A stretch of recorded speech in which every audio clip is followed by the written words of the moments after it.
Well, hello and welcome to another LinkedIn Live interview where I'm delighted to be joined by Bo G, who is the founder of China Start, an immersion program for startups and scale-ups to learn, network, and pitch for investment in China. And today we're going to be talking about starting and scaling in China. So thank you very much for joining me today, Bo. How are you doing? I'm doing well. How about yourself? I'm doing very, very well. It's the sun is shining outside and feeling very optimistic and enthusiastic about the week and months ahead. So thank you for doing what this. we need.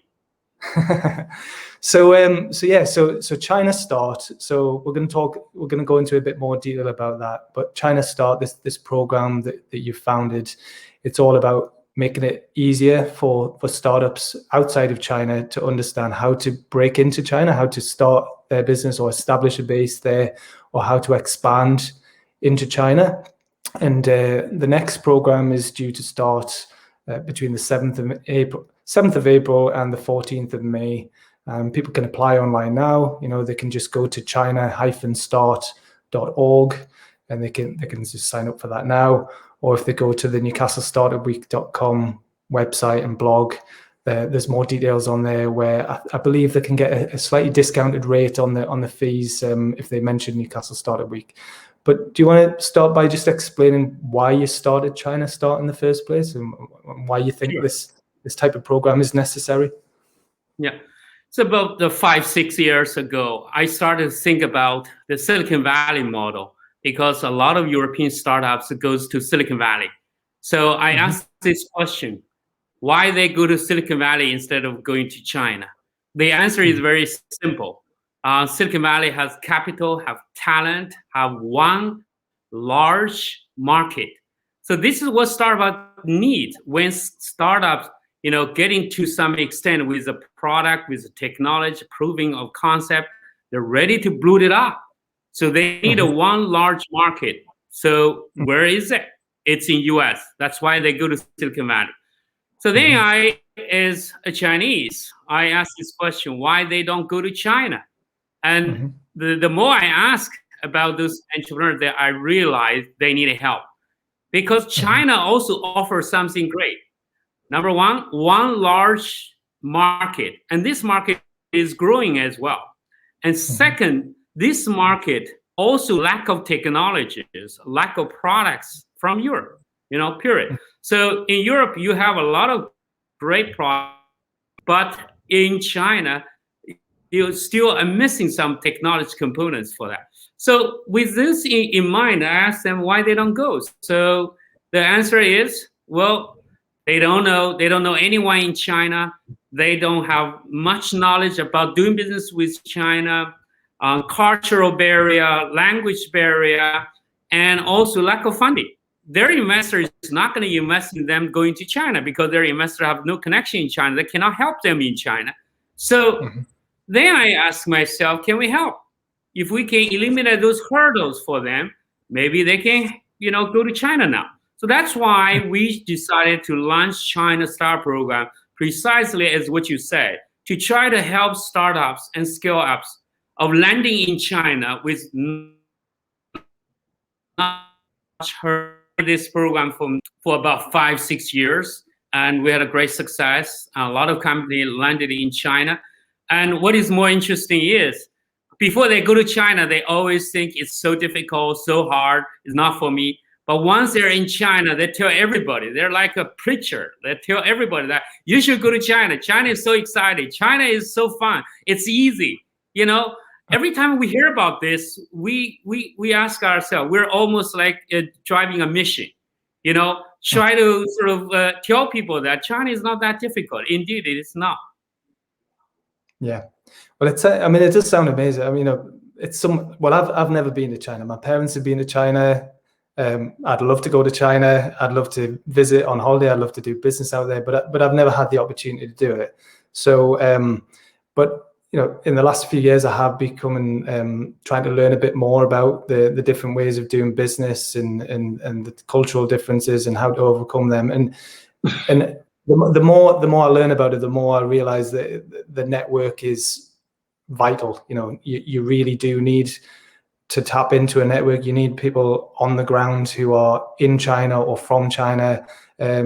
Otherwise, yes, you could go out there, but you're probably not going to be as successful as if you were invited in by a Chinese entrepreneur or an organization like China Start or somebody who's already deeply embedded there. So do you want to talk about the importance of the network to doing business in China as well?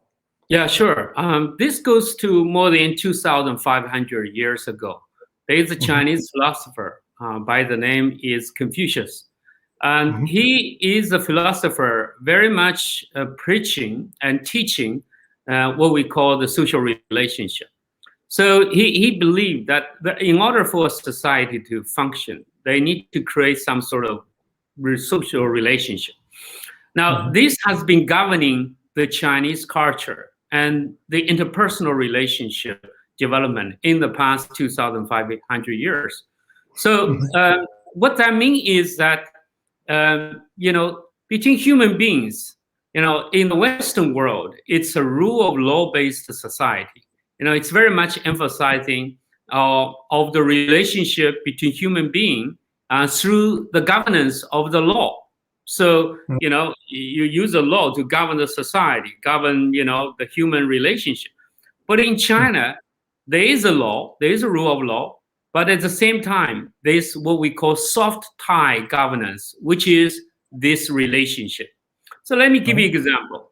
Let's say in the Western world, in the UK, if you and I have a dispute, we end up in the court, right? We let court to decide. Well, in China, a lot of time, if you and I have some problem, we're going to find some common friends or someone in this relationship. And these people is going to act as a mediator. They're going to try to settle this off the court in the real life setting. So relationship is very important, extremely important in China. So without relationship, doing business in China is extremely difficult. So in China, we have sort of common differences with the Western world. In the Western world, you do business together first. And if you create a great business together, then you are friends because you became business friend. Otherwise, you became enemy. But in China, the situation is different. You first need to have a relationship before you do business. Without relationship, they feel so scared to do business with each other because I don't know you. I don't know what you're going to do. So almost business people spend a lot of time to nurture that relationship, and then finally they work together. Okay. Well, that makes total sense to me. So, I mean, it's a bit of a buzz phrase, but I am known as a super connector, right? So I've spent a long time building up my network online and offline, my personal connections, because I've seen firsthand the value of that, having people who bridge that gap, and act almost like the kind of just speeding up that process from initial contact to doing business, because it is always better. People do business with people. It's so important, and I've seen it as well where you'll have two Chinese people or a Chinese entrepreneur business person or an academic even, and a Western entrepreneur business person, and they'll say, "Oh, who do you know?" And they'll start talking about shared contacts. And if they have a good contact that they share, it's almost like that fast tracks the relationship. Is that kind of what happens, isn't it? Yes, it is fast track in terms of that. You get things done much easier. So recently, one of the China Start participants wrote a sort of a testimonial to help us to promote China Start. He said that 6 months of trying to reach one particular company end up with 5 minutes connection by Mr. Boji. Now he's saying that he spent 6 months trying to create a relationship to try to reach to a company, but nobody listened to him. Nobody wanted to do business with him. But with me making a phone call with for 5 minutes, things is done. So no, that 5 minutes is not for everybody. The 5 minutes takes a lot of effort, so you cannot just simply take the 5 minutes. Anyone can do the 5 minutes. So, obviously I have to spend a lot of time to networking, build a relationship. Sometimes networking through this, and it's intertwined, quite complicated for that. So yes, things does get done easier with the network in China, and it is almost like prerequisite in terms of doing business in China. Yeah, well, even ourselves, we're only talking today and yesterday because of our mutual contact, Eric. So Eric is Chinese but lives in Newcastle. He's got his business here in Newcastle, but he's also doing business out there. Me and him get on great. I really like Eric. We've got a good rapport, good relationship. And obviously he's recommended that you speak to me. So because you like Eric and you trust Eric, you've been willing to have that meeting. And likewise, because I like Eric and I trust him, that's why we're having this conversation. So instead of just a random connection request or an email out of the blue, which you'd be less likely to do something, the fact that somebody who you know and trust has recommended it, you're more willing to do that. And that just makes total sense to me. And I think a lot of people watching this would understand that as well. But that doesn't happen overnight. You've built up your network, I've built up my network, and Eric's built up his network. So it's a filter, I suppose, isn't it? It's somebody's put that time and effort in, so that he's not going to recommend someone to you that is a waste of your time. Yeah, I think it's totally right. Even in the Western culture, Western world, increasingly, the culture realized this soft tie, governance relationship became incredibly important. So there's a lot of scholar research about this and write books about that. So this is a cross-learning from West and East. I mean, the rule of law society realized that, well, just a law itself is not sufficient to govern our society, govern our relationship. And China is also learning from, the West that, well, we cannot just rely on the soft tie relationship governance, but also rule of law. So I think the world is emerging, and with this mutual understanding, I think that's a good thing. Yeah, totally. So on that then, you've talked quite a bit about the advantages and the benefits of doing business in China for a startup or a scale up. Sure. So, you have mentioned that, but also, do you want to talk about some of the barriers as well of doing business? Yeah, so there's clear advantage, clear barriers, like anything. There's a famous Chinese philosopher who come up with this idea of yin yang, black and white. So anything the good also comes with something bad. Anything bad also comes with something good. So it's part of life. So there are some barriers of going to China, and obviously barriers is language. So a lot of people say that if I go to US, at least I speak English. So the people in US can understand me. In China, is that a big problem? I got this question a lot. I always say that, first of all, in China, in terms of business world, there are increasing amount of the people who can speak English, because with advanced education in China, more and more people went to the West to be educated and returned to China. And also for those who remain in China, their English level is getting better and better. There's a lot of language schools since they're a little child. Teach you like Wall Street English, Cambridge English. They have a big chain in China. So the kids learn English from a real authentic sort of English teacher or American teachers for that since as they grew up. So it's not like my generation. So you first of all, you have a lot of people who speak English these days than before. Second, even you're not able to speak Chinese. It's not a big problem, because at the end, it's not about language. It is about the substance.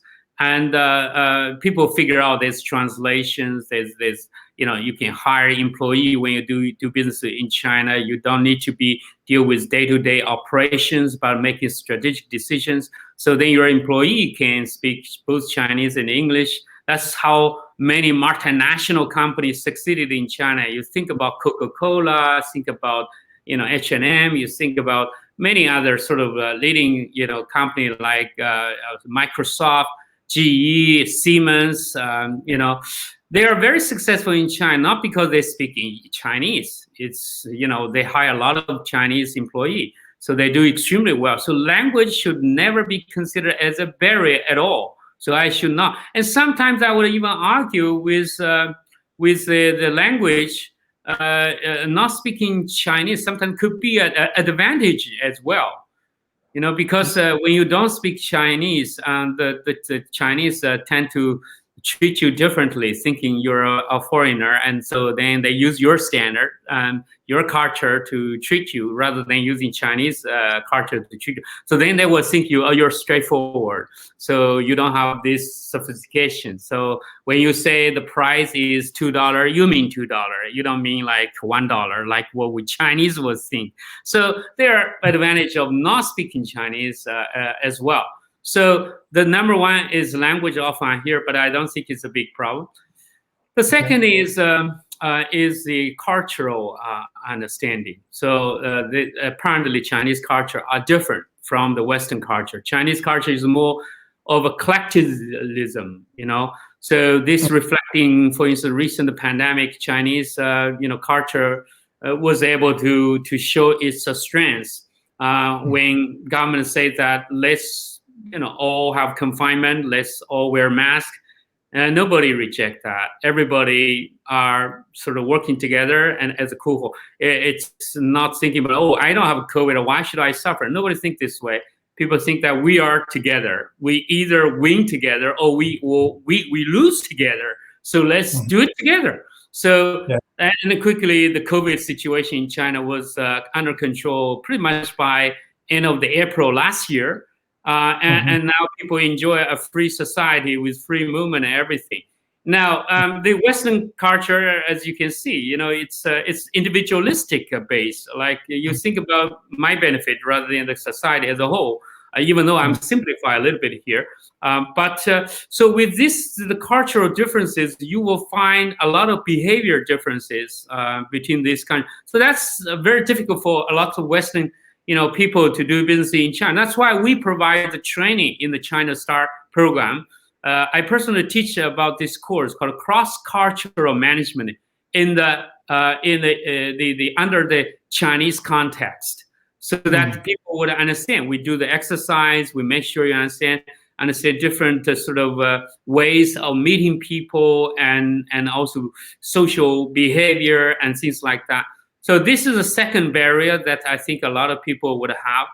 And third barrier is the business system in China are different in terms of supply chain, in terms of manufacturing system, distribution system, in terms of consumer behavior, So Chinese consumer behavior is quite different from the Western, even though there are some overlapping sort of effect for that. I give you an example.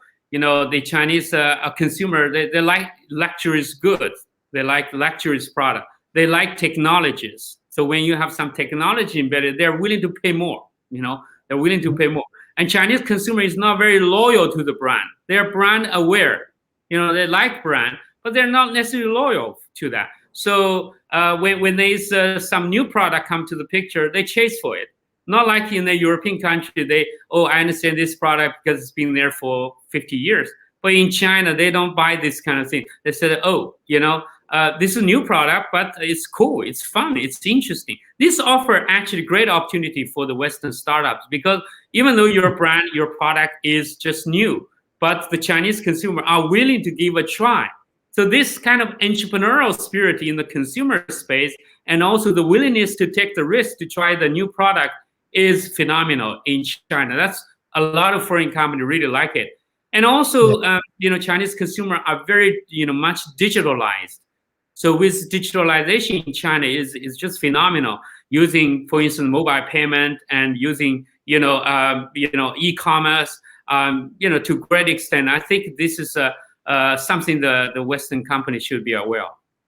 Yeah, that's amazing, because obviously I knew about luxury products being popular in China, but I hadn't really thought about it in terms of like the innovation and new products being so popular with the Chinese consumer as well. So that willingness to try new things, and if it's cool and it's got a bit of buzz or a bit of hype around it, then it's obviously a good product, then an innovative product, then they're willing to give it a go. So that is exciting for a new entrant, a new business. So yeah. Yes, So just, sorry to adding on one more point in terms of hurdles. A lot of companies have this assumption that in China, intellectual properties are not well protected. Now, this is a myth. In the past, it was, perhaps the case, but now, not now.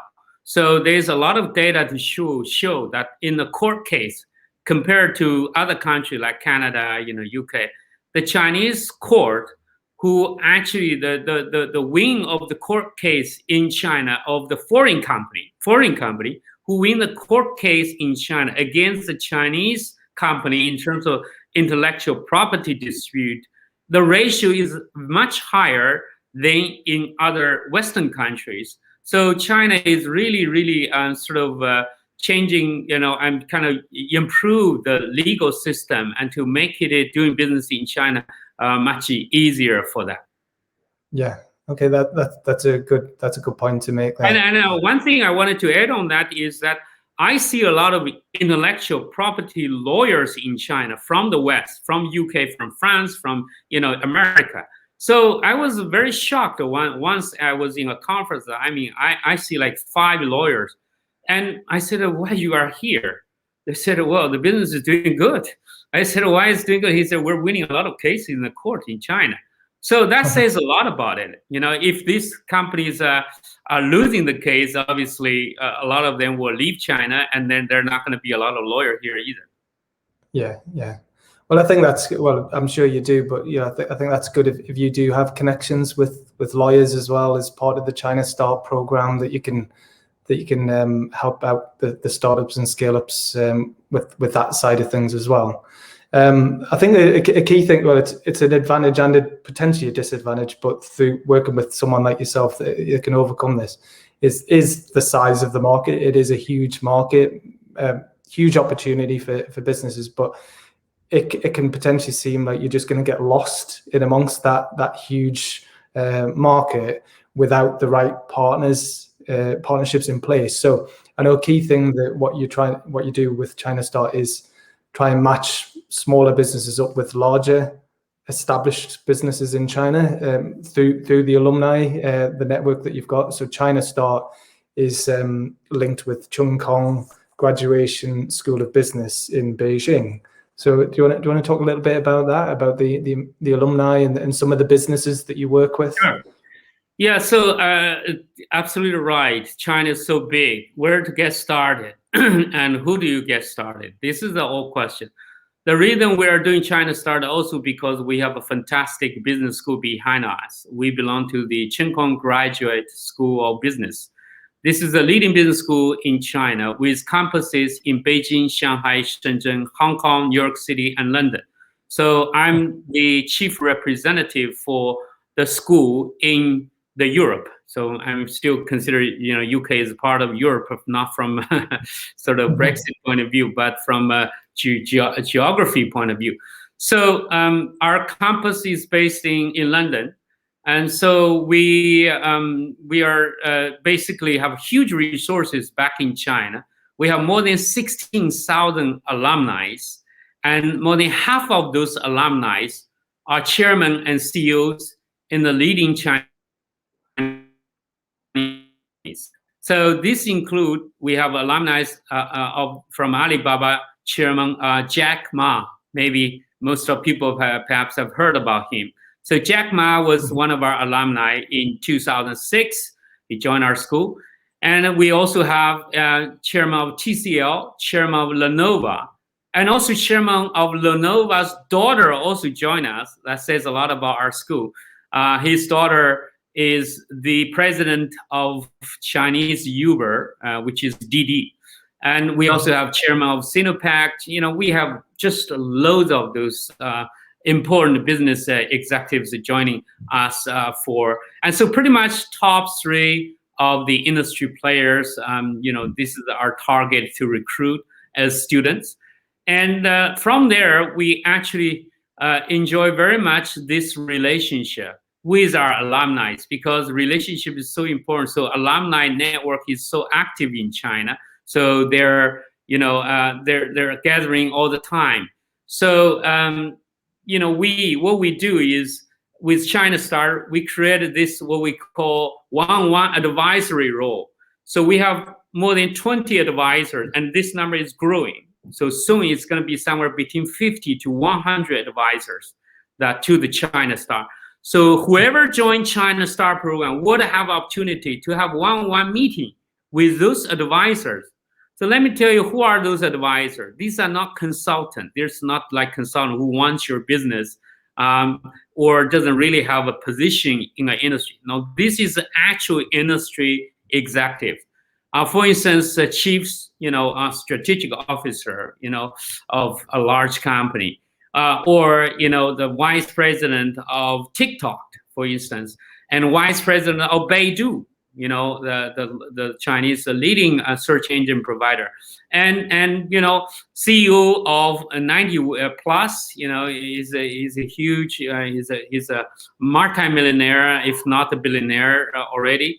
And so we have a lot of influential people join us as China Star advisors. So that's a really great treat. You won't be able to find it in any other place in the world. So aside from that, we match you within our system in our alumni circle, so that these people who are in, whether it's pharmaceutical, agricultural, clean tech, food, or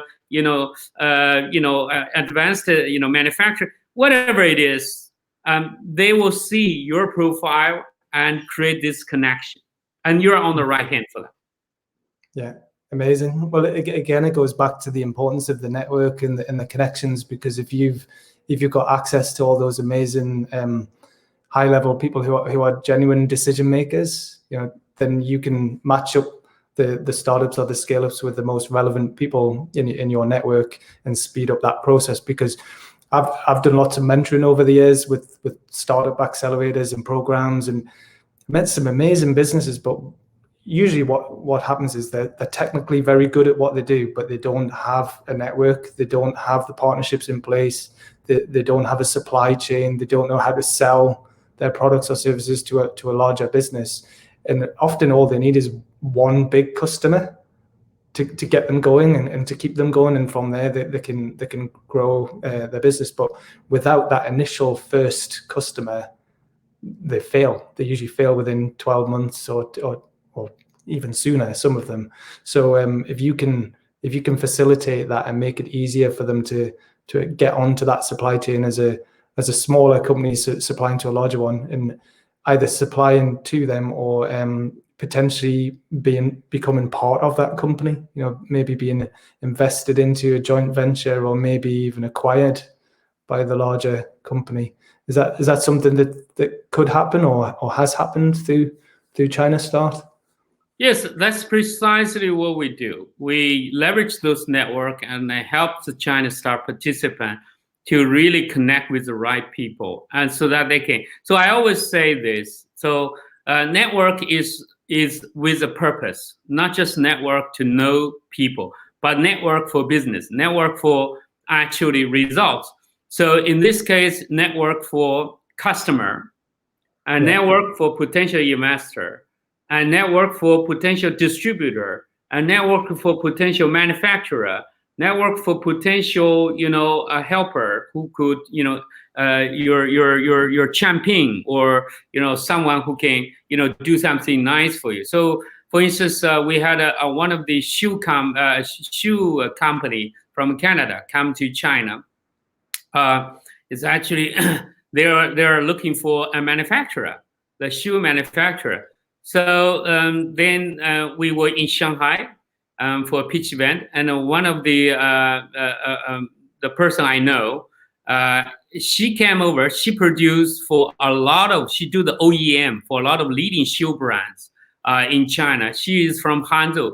She took a train all the way, spend maybe 2 to 3 hours to arrive in Shanghai, and then meet with her this shoe company CEO. And then they started to do business. So this is something we can do because we have such a huge network, for that. So we're able to match and provide the connections. and to generate real results, not just oh, I know this person, I know this CEO. You can know a lot of people. If they don't help you, it's useless.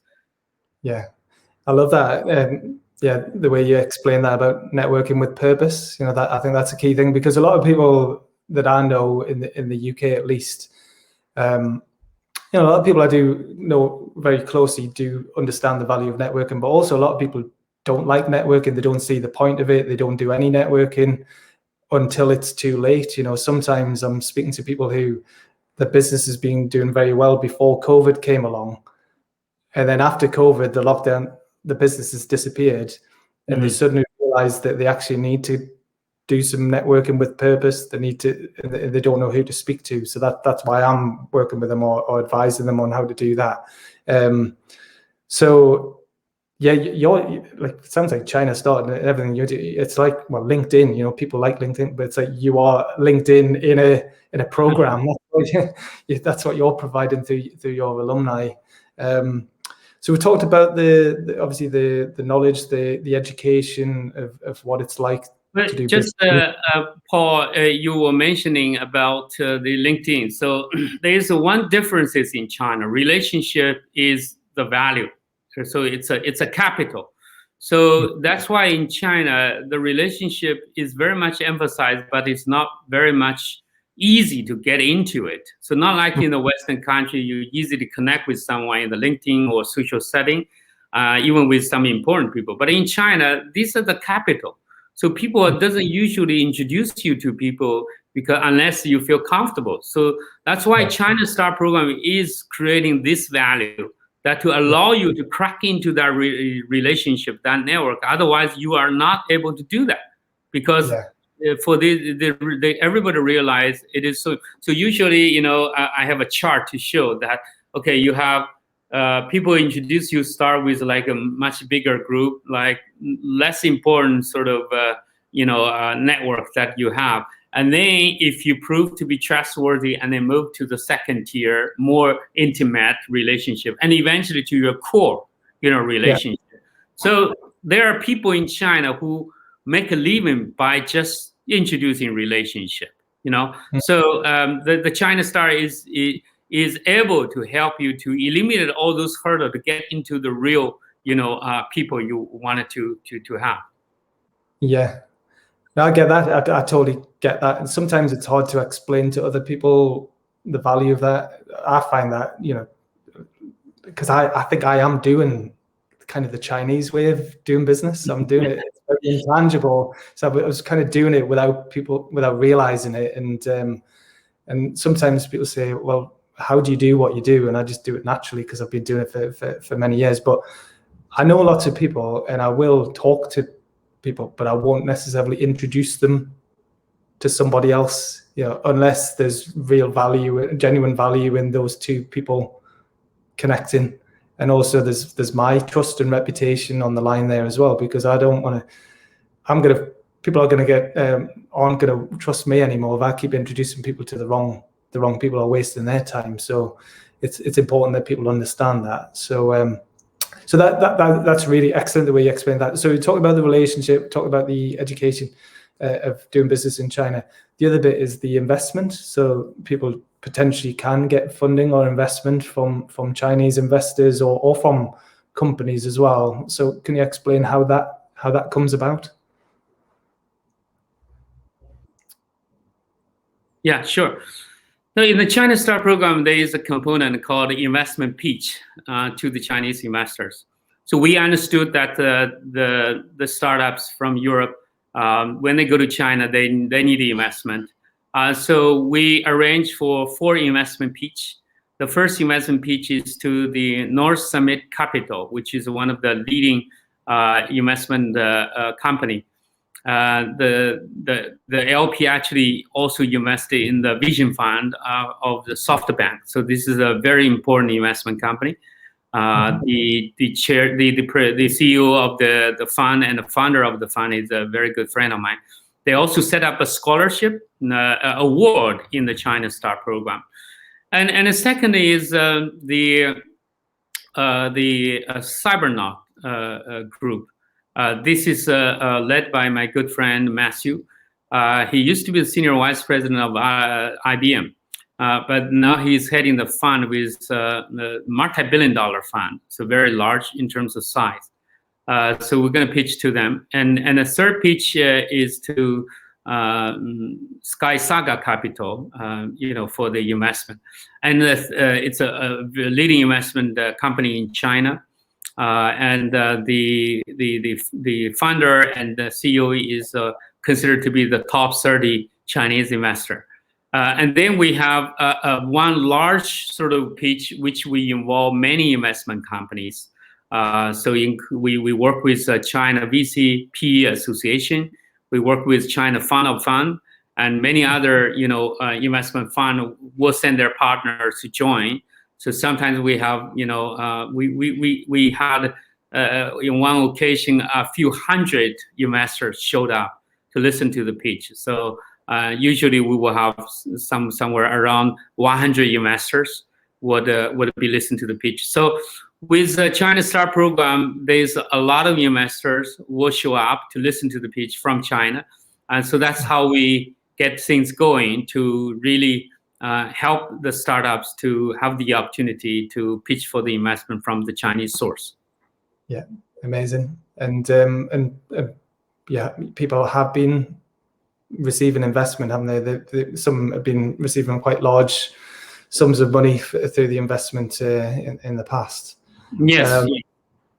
Yeah. So would you say, how is it very different pitching to investors, Chinese investors, to maybe US or UK investors? Is it a different style or a different format?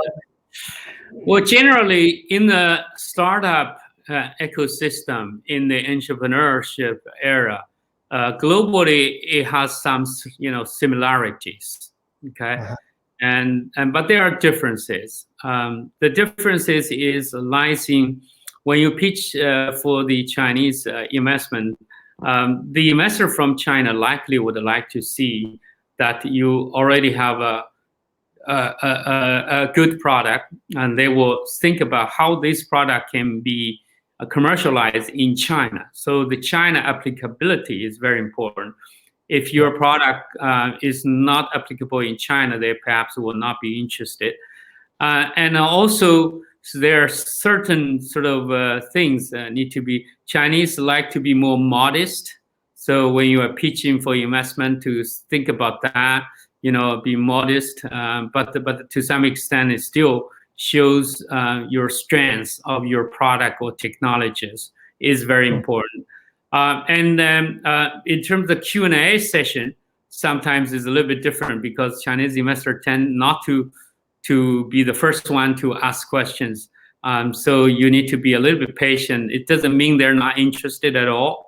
It's simply because it's a cultural differences. They are waiting for the most senior person in the room to ask the question first, and then they may have a chance to ask it. But obviously, I will manage that situation by stimulating people to ask questions for that, and oftentimes if you didn't hear anything from the investor, doesn't mean they're not interested. It's the Chinese behavior plays a role here. Sometimes you see a company after 6 months, they said, they just called us, said that they're very interested in us, and why you didn't contact us. So I think it's be more sort of taking more initiative rather than waiting for the Chinese investor is the way to go when you are dealing with the Chinese investor.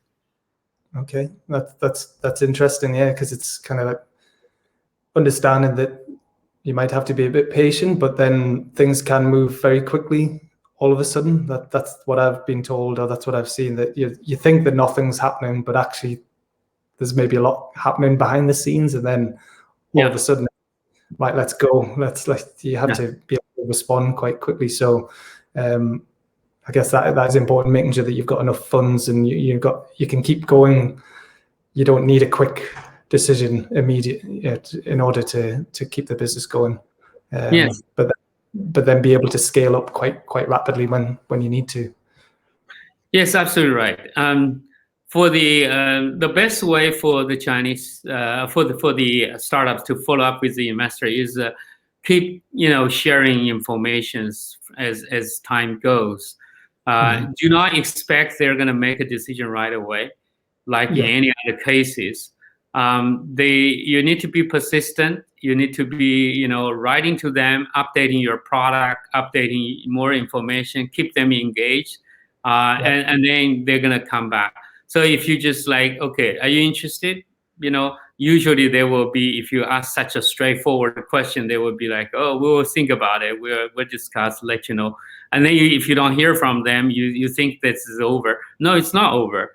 You simply just say that, okay, maybe we should schedule a different time. Let's, share with you our technology, blah, blah, blah. Or we have just developed a new product, or we just have a new customer. So, just constantly sharing you, because you keep this in mind. Relationship building is very important, in the investment era as well. So you need to demonstrate, make them feel comfortable, make them feel familiar.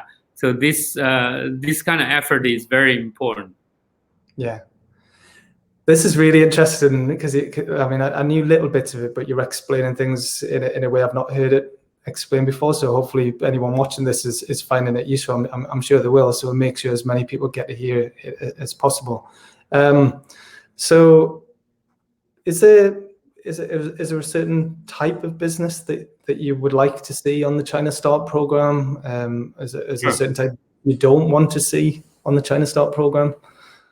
Well, first, it's easier to say what I would like to see.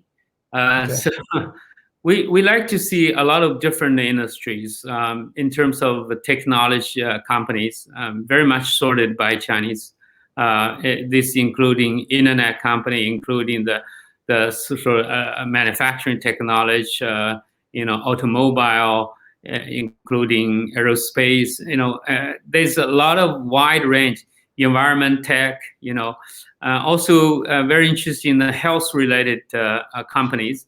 We had a lot of health related companies, some doing making research easier, for instance, and also food, consumer products, fashion, AI technology, the telecommunication, ICT.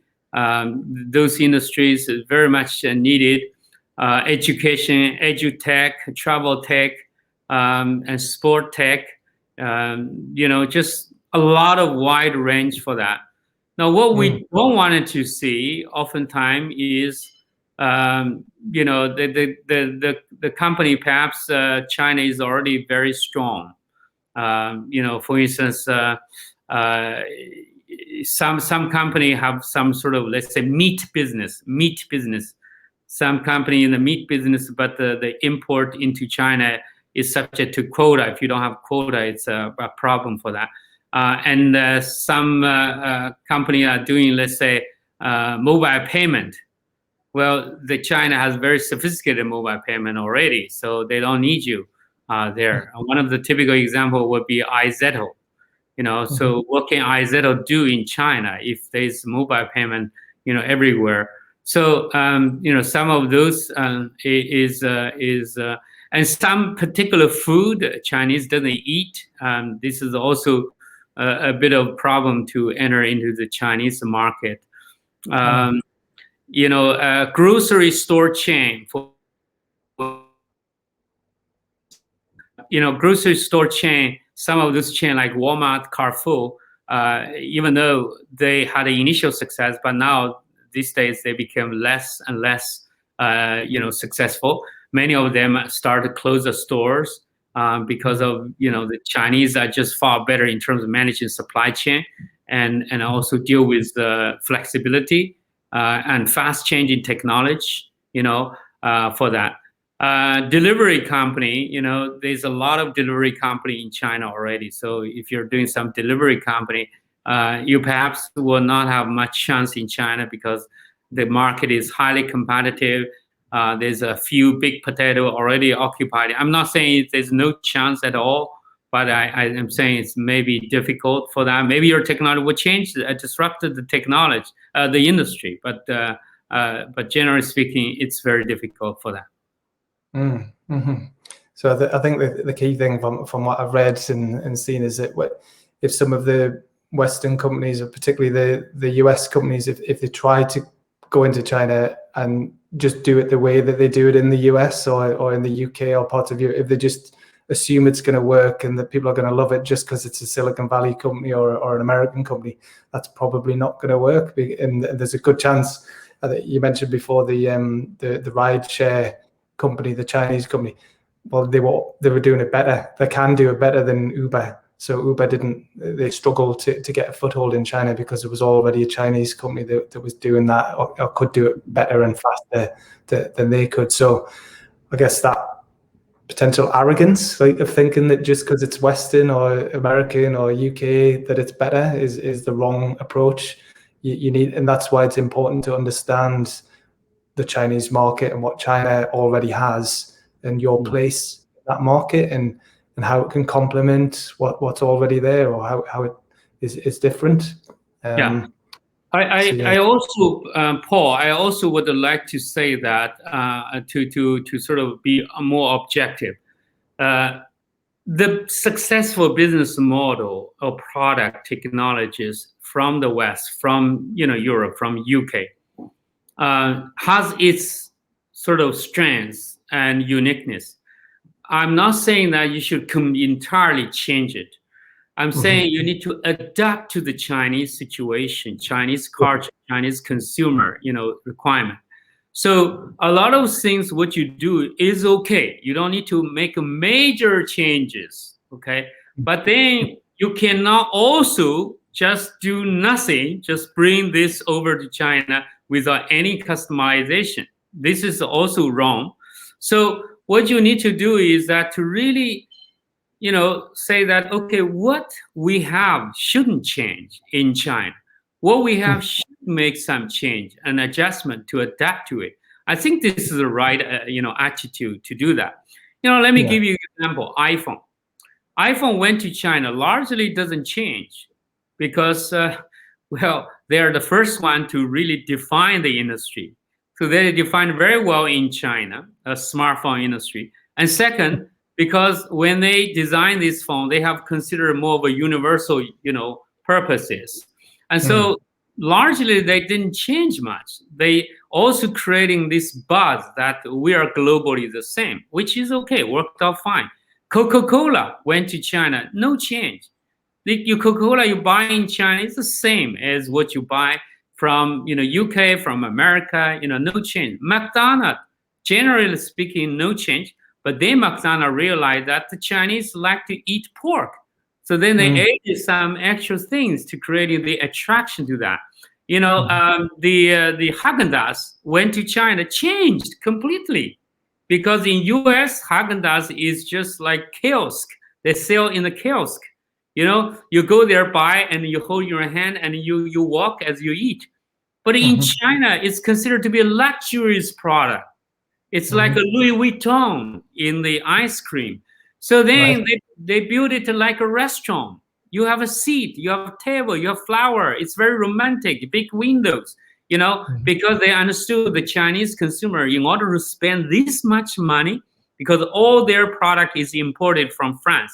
All the Haagen-Dazs in China are made in France and then shipped to China. So, of course, it's more expensive. And then you have to sell higher price than in France. And then you need to give them more. So they give them a seat, give them an environment, give them this sentiment that being very romantic. I bring my girlfriend, my wife to this place, right? So they make change based on those kind of situation for that. So, so that's why you need to have the knowledge to understand which need to be changed, which you shouldn't change. Yeah. They're fantastic examples because, the Haagen-Dazs one in particular, I didn't know that at all, but that makes total sense. Well, the reason for Haagen-Dazs is because the dairy safety issue, a few years ago, I think more than 10 years ago, China had this outbreak of this scandal of dairy companies, safety issue. As a result, Haagen-Dazs decided that we're not going to get any milk from China, even though the milk in China these days is pretty good, but they still like, okay, for you to relax, we're gonna get our product, milk and production from France, so that you relax. Yeah, I love that. I'm gonna think of Haagen. I mean, Haagen-Dazs is seen as one of the nicer ice creams in the UK, but I'm not aware of any. There must be some Haagen-Dazs ice cream parlors, but I've never been to one before. It's usually something that you buy in a supermarket and take home as a bit of a treat, but it's not somewhere that you would necessarily go to for an experience or a romantic meal or a celebration here. But in China, so when I come to China, I'll have to go to Haagen-Dazs. We'll have to. I'll have to experience. You will be also extremely surprised to see Haagen-Dazs restaurant in China is very high-end place. And well, I teach the case about this, so I can say a lot about that. You know, one of the interesting thing about is they even have Chinese hot pot of Haagen-Dazs. So they make like a ball, they make it a different shape. You can dip into this sauce as like hot pot and eat it like a dinner, because Haagen-Dazs in China is positioned as a meal, not just. So that's why in Haagen-Dazs you have fruits. In the restaurant you have fruits, and that's vitamin. You have starch, you know, which is, you know, all those cracks and, you know, pastries. And then you have the dairy, which is a protein. So when you eat Haagen-Dazs, it's like a dinner or lunch. So instead of bringing your girlfriend for a date in an expensive restaurant, which you don't have a lot of money, in a bad restaurant, which shows very negatively, but you bring to Haagen-Dazs, which is very romantic, very trendy. At the same time, you're not spending a lot of money. So that is the purpose. Yeah, love it. Okay, I'm gonna think of ice cream differently now. I'm gonna make a whole meal out of it. Yeah. Okay, so we'll just remind people again, if people, I'm sure they will be interested in China Start. So it's china-start.org, and the next program is between the 7th of April and the 14th of May. So people can apply for that now. There are just a handful of spots left on that, so they need to get in quickly. And I'll put a link underneath this video so people can find out more exactly about that. But for anyone that isn't right for China Start, they don't want to do the program, have you got any more general advice for definitely UK businesses that might want to learn how to do business in China or do more, like to break into it, like even partners, you know, not necessarily China Start, but here in the UK, the main organization is the Department for International Trade, which is a government organization that does a lot of delegations and trade visits and gives advice. But are there any other good organizations or resources that you would recommend that people should look at? Well, I know a little bit about them. I have no experience with that. So I know there are some British organizations have their offices in China, try to do some help. But what differs is that we have this complete capability to help the startups with direct access to the relationship, to the C-level people, and also the access to the investment and access to the knowledge. So you cannot ignore the knowledge part. You know, you can make a lot of mistakes. A lot of startup, joint startups, China Start, tell me that the lecture part. I said, no, you cannot skip the lecture part. Well, they said, why? I said, just sit through and then you're going to figure out. So a lot of people after the China Start tells us that the lectures, the knowledge insight we learn is perhaps the most important part, which we often think is not the most important thing. Because when you do business in China, you need to have those knowledge. Otherwise, you will be like a ship, you know, sailing in the dark. And you know, so this is very important that we are able to offer. We, the leading business school in China, we're able to offer those insights. We're able to offer direct contact. We're able to those C-level people and to help you generate customer and partners. And also we have direct access into the investment. So all this makes China Start, you know, like almost bulletproof, you know, to some extent. Yeah, amazing. Okay. Well, This has been brilliant. I've really enjoyed talking to you. I enjoyed talking to you yesterday when we had our initial meeting, and this interview as well has been very valuable for me, increasing my knowledge, and I'm sure lots of other people will find it beneficial as well. So what are you most looking forward to about the next China Start program? Well, I always look forward to meet with the new people, new entrepreneurs. They are quite an inspiration. We had some of the amazing entrepreneurs join the China Star programs. I mean, we have some really young entrepreneurs who are doing something to change the world. I mean, I admire their spirit. They're in a very young age. You know, the youngest we had is 14 years old. You know, who joined China Star, and she's in the high school. She's doing something really amazing, fantastic story. And then we had students in the university who are only 20 years old, but come up with technology that is just amazing. Sign up a deal with NASA, for instance. So we also have some very seasoned, very well-known sort of entrepreneur. We had an entrepreneur from U.S. who has 15 has serial entrepreneur with 15 companies he started. And 14 of them are still successful. So that says a lot about quality as well, not just quantity. And we have an entrepreneur from the Europe who started 16 companies, and 3 of them are unicorn. So we have some really great, fantastic individual. We have almost like Steve Jobs from Nordic country join us. So and we also have some very junior one who doesn't even have a business, but the join China Star and with great love. And some of those entrepreneurs who join China Star, they do it twice. Afterward, they join again. We had someone join for 3rd time. So this program is like a family. Once you join China Star, you're part of this network. You're part of this family, and we continue to help you, not just one-time shot. So it became almost like a sort of club. And so you can always contact us. And I have people calling me from Las Vegas airport before they go to negotiate with the Chinese partner and says that, Bo, I need your help. I said, what's up? He said, well, I'm going to negotiate with Chinese partner, soon. Could you give me 5 minutes negotiation tips? I need that. I gave him a lecture of 5 minutes and what you should do, what you shouldn't do. And he said that this is the best lecture I ever had. And you saved my life. Thank you so much.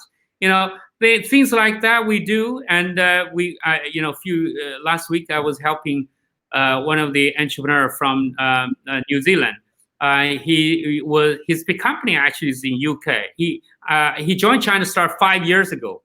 And then later on, I was in Shanghai. He joined me for investor dinner for free. And then recently, helping him again. So we are continue try to build an ecosystem where it's like a family. We help each other, and it's a healthy family. That's why you can find a lot of great testimonial from our website, which is china-start.org. And you can also apply for China Star program there. There's an apply button there. There's a lot of details about the program, a lot of details about investor, about one-on-one consultation, about the whole program, and also entrepreneurs who join the program as well. So, everything is there. So it's wonderful. I enjoy so much. I look forward to meet those people and to see that their life being changed through this program. Yeah, amazing. Well, you're definitely offering massive value for anyone that wants to break into China. So good luck with the program. It's very exciting, and I hope lots of people showing interest in taking part in this program and in future programs, and I hope we can continue talking and working together in the future as well. So thank you very much, Bo. Really enjoyed talking to you today. Thank you. Thank you. Have a great day. Bye-bye. You too. Bye.